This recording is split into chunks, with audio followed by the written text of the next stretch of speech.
South ఇండియాలోనే biggest sorry store మన Varahi silks మన విజయవాడ ఎంజీ రోడ్లో ప్రారంభం.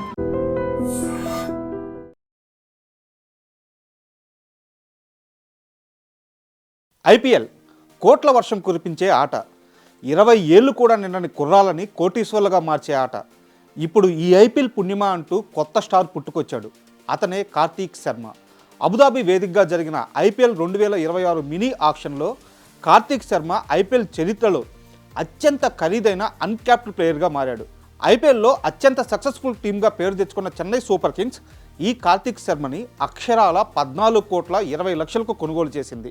కార్తీక్ శర్మ బేస్ ప్రైస్ 30 లక్షలతో ప్రారంభం కాగా Kolkata knight riders, Lucknow super giants, sunrisers Hyderabad వంటి టీమ్స్ కార్తీక్ కోసం పోటీ పడ్డాయి. కానీ ఈ పోటీ అంతటిని తట్టుకొని చెన్నై జట్టు కార్తీక్ శర్మని అక్షరాల 14,20,00,000కు దక్కించుకుంది. దీంతో ఇప్పుడు కార్తీక్ శర్మ హాట్ టాపిక్గా మారాడు. అసలు ఎవరి కుర్రాడు? ధోని జట్టులో ఉండగా ఒక 19 ఏళ్ల వికెట్ కీపర్ కోసం ఇంత ఎందుకు చెల్లించాడు? ఇతను అంత పెద్ద తోప? అసలు ఈ జూనియర్ ధోనిని ఎట్టి పరిస్థితుల్లో కొనమని చెప్పింది ఆ సీనియర్ ధోనియేనా అంటూ ప్రశ్నలు మొదలయ్యాయి. ఈ నేపథ్యంలో ఒక్కసారి కార్తీక్ శర్మ ఎవరు, అతని బ్యాక్గ్రౌండ్ ఏంటి, ఇలాంటి అన్ని విషయాలను తెలుసుకుందాం. కార్తీక్ శర్మ ఏప్రిల్ 26, 2006న రాజస్థాన్లోని ఓ సాధారణ మధ్యతరగతి కుటుంబంలో జన్మించాడు. నాన్న ఓ సాదాసీదా ఉద్యోగి. కానీ అతనికి క్రికెట్ అంటే పిచ్చి, ప్రాణం. ఎంత ప్రాణం అంటే 5 ఏళ్ల కొడుకుని భుజాన వేసుకొని తనతో పాటు క్రికెట్ గ్రౌండ్కి తీసుకొని పోయే అంత ప్రాణం. 5 ఏళ్ల కొడుక్కి క్రికెట్ కిట్ కొనిచ్చి మురిసిపోయే అంత ప్రాణం. పుట్టినరోజు వస్తే కొత్త బ్యాట్స్ మాత్రమే గిఫ్ట్గా ఇచ్చే అంత పిచ్చి. చిన్నగా నాన్న క్రికెట్ పిచ్చి కార్తీక్ శర్మకు కూడా అబ్బింది. ముందుగా స్ట్రీట్ క్రికెట్ ఆడడం మొదలుపెట్టాడు. పిల్లలందరూ బంతిని బలంగా కొట్టలేని వయసులో కార్తీక్ శర్మ మాత్రం బంతిని బలంగా బాదటం అలవాటు చేసుకున్నాడు. 12 ఏళ్ల వయసులో కార్తీక్లో ఏదో స్పెషల్ టాలెంట్ ఉందని అతని తండ్రికి అర్థమైపోయింది. కొన్ని నెలలు తనే కొడుక్కి కోచ్గా మారాడు. అక్కడితో ఆగకుండా జైపూర్లో క్రికెటర్ దీపక్ చాహర్ తండ్రి లోకేందర్ సింగ్ నడిపే క్రికెట్ అకాడమీలో కార్తీక్ని జాయిన్ చేయించాడు. ఆ అకాడమీలో చేరాక కార్తీక్ శర్మ వెనక్కి తిరిగి చూసుకోలేదు. అక్కడి నుండి అండర్ 14, అండర్ 16 లెవెల్స్ దాటుకుంటూ అండర్ 19 జట్టులో స్థానం సంపాదించే వరకు ఎదిగాడు. అయితే ఎక్కడ మ్యాచ్ జరిగినా కార్తీక్ తెలిసింది ఒకటే, బంతిని బలంగా బాదటం. దీంతో అతని ఆట చూసిన ప్రతి ఒక్కరూ కార్తీక్ను జూనియర్ ధోని అంటూ పొగడడం స్టార్ట్ చేశారు. ఈ రైట్ హ్యాండర్ బ్యాటర్ ఫ్రంట్కు వచ్చి సిక్స్లు కొట్టే సమయంలో అచ్చం ధోనిలానే కనిపిస్తూ ఉంటాడు. అంత చిన్న వయసులోనే బాగా ఆడడంతో కార్తీక్ పెద్ద పెద్ద క్రికెటర్స్ కళ్ళలో పడ్డాడు. కెవిన్ పీటర్సన్, అశ్విన్ లాంటి క్రికెటర్స్ కార్తీక్పై ఎప్పుడో ప్రశంసలు కురిపించారు. అతన్ని future of the Indian క్రికెట్గా అభివర్ణించాడు.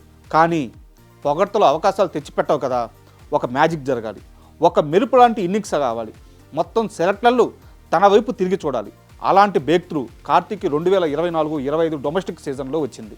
Ranji ట్రోఫీలో ఉత్తరాఖండ్పై డెబ్యూ చేసిన కార్తీక్ సెంచరీతో కదం తొక్కాడు. బలమైన బౌలింగ్ లైనప్ ఉన్న ఉత్తరాఖండ్ టీంపై ఆ రోజు కార్తీక్ ఆడిన ఆట దేశమంతా చర్చనీయాంశంగా మారింది. కానీ ఇదేది అదృష్టంతో గాలివాటంలో వచ్చిన ఇన్నింగ్స్ కాదు. తరువాత ముంబైపై, ఢిల్లీపై కూడా అంతే స్థాయి ఇన్నింగ్స్ ఆడాడు కార్తీక్. ఇలా వరుసగా అద్భుతమైన ఇన్నింగ్స్లు ఆడడంతో కార్తీక్ శర్మ రేసులోకి వచ్చాడు. ఇక అదే ఏడాది జరిగిన విజయ్ హజారే ట్రోఫీలో కార్తీక్ శర్మ ఆకాశమే హద్దుగా చెలరేగిపోయాడు.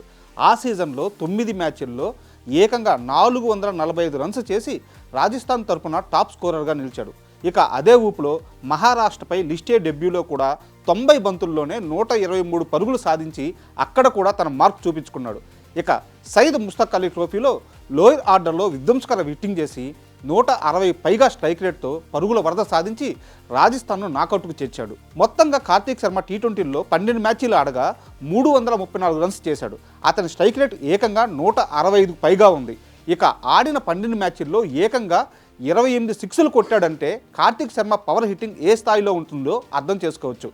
అయితే ఇంత బాగా ఆడే క్రికెటర్ని ఎవరైనా వదులుకుంటారా? ఇతనిపై ధోని కన్ను పడింది. అచ్చం తనలా ఎదిగిన, తనలా ఆడుతున్న కార్తీక్ శర్మని ధోని తన టీంలోకి లిఫ్ట్ చేసేశాడు. పైగా కార్తీక్ ఫేవరెట్ కూడా ధోనినే. కోహ్లీ అంటే కూడా బాగా ఇష్టం. అయితే స్వతహాగా వికెట్ కీపర్ అయిన కార్తీక్ శర్మకి ధోని అంటే మంచి గురి. ఇంత టాలెంట్ ఉన్న కార్తీక్ శర్మ ఇప్పుడు ధోని సూచనలతో టాప్ స్టార్గా ఎదగడం ఖాయంగా కనిపిస్తుంది.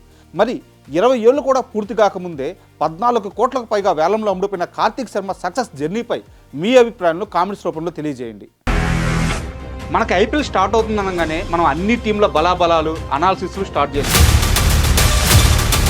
కప్పు గెలుచుకున్న తర్వాత చేసే ఈవెంట్ ఎలా ఉంటుందో వీళ్ళు ముందే ఆ సెలబ్రేషన్ స్టార్ట్ చేశారేమో అనిపించేలా